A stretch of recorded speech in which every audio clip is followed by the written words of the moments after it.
For a closer look at what Lavrov said and what his comments really mean for U.S.-Russian relations, we're joined by Bloomberg News national security and diplomacy team leader John Walcott in Washington. So, John, you just heard right there at the end where he was talking about this.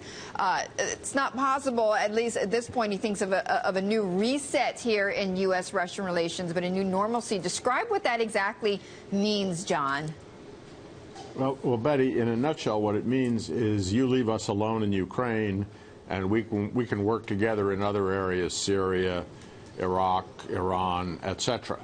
But the mention of the coup in Ukraine is an interesting one, and the suggestion that the United States had to reset its relations with Russia, recognize Russia's legitimate interests, is really the clue to this. You have to read between the lines in these interviews, I think, to get the real meaning. The other thing I'd point out, Betty, two interesting things happened today, not part of the interview. One is they had Russian jets buzz a U.S. warship in the Black Sea, and the other one is a report out of Russia that they're prepared to sell anti-aircraft missiles to Iran. Yes. So in all those cases, Russia is asserting its right as a great power to do what is in Russia's interest, regardless of what the Americans think about it.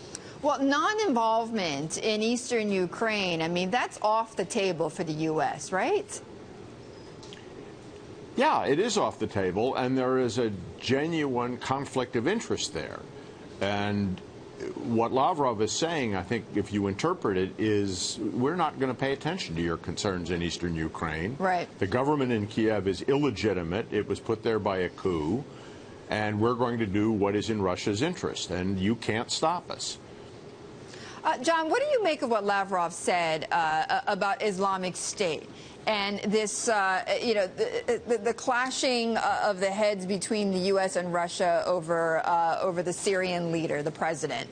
They say, look, work with us, work with Bashar.